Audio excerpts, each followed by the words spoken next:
those issues that I just mentioned and this story about Mark Hauser's predicament raise topics that force us to think about publishing, that allow us to think about open access, I think, in some new ways.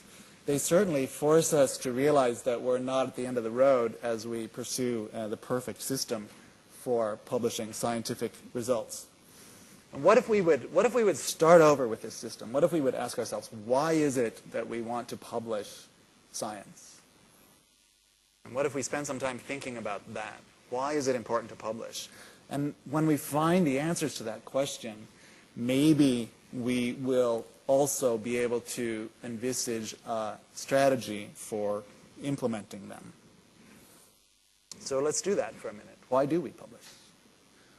When I get a good idea and I think of a project where I can pursue that idea, maybe I get a little money to do that, and I go to work and I get results, and now I know whether my idea was a good idea or not, and what it really means, and what it would take to push it further. Why don't I stop there?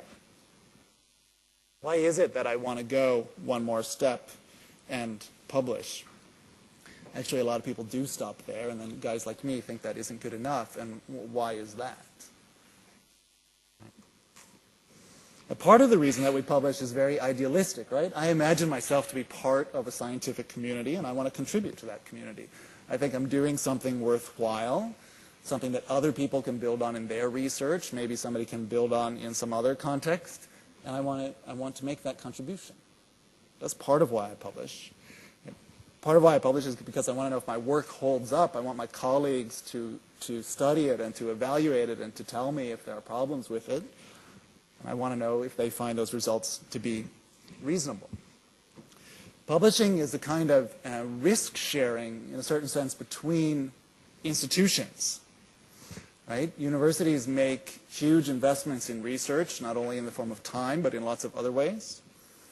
And publication lets us know what other groups are working on, what other universities are prioritizing, what kind of risks are being taken other places, and maybe it lets us know if some particular project is getting any results. So it's a way of, as I said, of risk sharing between institutions. It's a strategy by which institutions can know if they are on the same path as others or not. And then there are sort of more pragmatic, seemingly trivial, but nonetheless very important reasons for publishing, like I want to get a job, I want to get promoted, I want to get a grant. Those things all happen according to a system which sometimes, which often, which always seems to care about how much publishing I've done. When I think about all of these different kinds of answers to the question, why publish, it seems to me that they can be lumped into two categories. One is about dissemination, about getting scientific results out there, so to speak. And another one is about quality control. The open access discussion, as far as I perceive it, has been primarily focused on the issue of dissemination. It's issues about dissemination that have triggered the open access movement, some of those related to cost, some of those related to availability, but nonetheless, all of them trying to find better ways to get scientific work into the public domain. And I think it is better in that way. So that's a good thing. Quality control has, to a certain extent, been a focus, but mostly in just one way. Open access is stigmatized among many researchers. I regularly get emails from people who are concerned that they're being pressured to publish in lower quality journals, that is to say, open access journals. I recently had an email from someone who was sending along an announcement from a journal where they would first publish your work and then get it reviewed. And he said, well, if this is what open access is about, count me out. So quality control has been part of the discussion, but the nature of that discussion has been, as I perceive it, to assert that open access isn't worse than traditional publishing, to assert that open access is as good as traditional publishing, and that it mimics the strategies of traditional publishing, for example, the use of reviewers.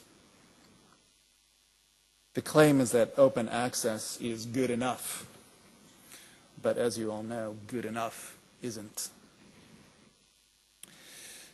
Our quality control system isn't good enough.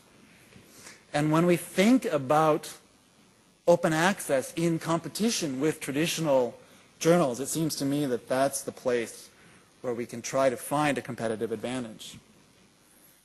How is it that open access could give us a radically improved quality control system? How is it that open access could get away from merely imitating traditional publishing and trying to define something new and different? There are lots of areas where I think this can be pursued, and I'm hoping that that talks today will touch on related issues. I'm quite sure that they will. Reviewing may be the area where there's the greatest possibility for the most radical change. Maybe we need to do something fundamentally different with reviewing. Maybe it needs to be professionalized in ways that it currently hasn't been. Maybe we should use different strategies, provide different instructions, ask reviewers not only to look at reports about data, but to look at data. Now this, of course, you will all immediately correctly conclude, will make it even harder to get reviewers. So maybe the status of reviews should also be changed. Reviewing is the most invisible work that we do in lives filled with putting out fires every day. Reviews are never on fire. It takes a really long time to get around to doing a review. People also write to me and they want to know how the University of Tromsø intends to compensate them for the work that they do on behalf of publishing houses as reviewers, and I don't have a very good answer for that question. But as I say, maybe reviewing could be done very differently. Maybe reviews could become a category of publication. Maybe OA, open access, has some way of trying to solve this very deep problem in the traditional system. What if we, for example, publish data first for reviewers, but then for readers and colleagues? That might increase the odds of picking up on problematic cases. So no reviewer looked at Hauser's tapes. They only, and they didn't even look at the two different scorings of those tapes. They looked at the result of comparing the scoring, or they just simply read the assertion that reliability had been achieved. Maybe making data available could be helpful. Open access might also be able to address some of the issues in nepotism, although before we get too far into that, I think we need a lot more research on this topic. There is some research that's been done in Sweden, for example, on the topic of nepotism in reviewing. And what I would like to know is the effect of being a member of the editorial board on one's submissions to that journal. I think that's a serious problem and requires analysis, and if it turns out that that is a relevant factor, maybe there are ways to redress that open access is in a better position to do than others. Retraction I mentioned, and open access might be able to handle this better than printed journals. For example, if you only get open access articles by downloading them, you can either remove it, or you could, you know how sometimes when you take things off the internet in big red letters it says draft across the page. Maybe it should say retracted across the page. So you could still get it as part of the historical document, but you couldn't ignore that fact about it. Today, lots of traditional journals have sort of sister websites, but whoever goes there, right? So that the chance they have to tell about a retraction is on their sister website, but I'm not sure how effective that is. Now, this comment, I think, raises something that we have to tease apart, and that when we discuss open access versus traditional journals, and that is the extent to which these are fundamentally different, or the extent to which they're different in media. So is our discussion about the difference between open access and traditional journals just a discussion about the internet versus paper, or is there a competitive advantage that is beyond the medium? In the case of the Hauser story, of course it's true that the internet is the only way we could imagine to distribute those data. You can't publish those films in any other way. But that's, again, about the medium. There's no principled reason that a traditional journal couldn't do that.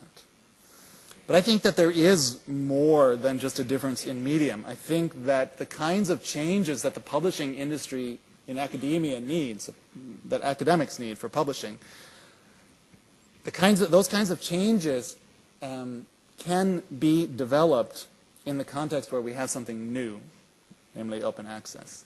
Something new creates the possibility of developing a new cultural context for what we're doing. And that's what I think the biggest competitive advantage of open access is. There's a new culture, the possibility of developing a new culture of scientific publication because there's a new approach. And this is not only in open access, it's all sorts of places. Open source software, open innovation in industry, open courseware at MIT, open Spires at Oxford, all sorts of places. Sometimes I say it's the age of open, and open access is part of this movement. And all of those movements are about cultural change. They're about new cultures for the dissemination of information. And what we need to do is seize, especially the transparency and openness of those approaches, and use that to attack some of the problems, some of the myriad problems of the traditional publishing industry. So, what do we need to do? What do I hope that we can do today? I hope that we can talk about the culture of open access. I hope we can talk about open access not simply with the goal of asserting that it's as good as traditional publishing, but that we can find out how it's better, how open access is in a better position to serve the needs of dissemination and quality control. The competitive advantage here lies in building a new system, the best system we can. It's our job to work on creating that system and to find out how to make those improvements. So when we do that, what do we do with guys like Mark Hauser? Mark Hauser is a really smart guy who does really interesting research. We want him on board. We want to tell him that. We want to tell him, go do your stuff. Tell us your results. But do it knowing that there's a system in place that intends to help you, that intends to help you assure the integrity of your results. Maybe it's a little bit more laborious, you might think, but in your particular case, we think that's necessary. So do your work, Mark, and do it in a way that has respect for your home institution's motto. It's a motto about science, and it's a motto about scientific publication. And I'm sure you all know that the motto of Harvard, that's on everything that comes out of Harvard, is a very simple motto that consists of just one word, and that word is veritas. Thanks.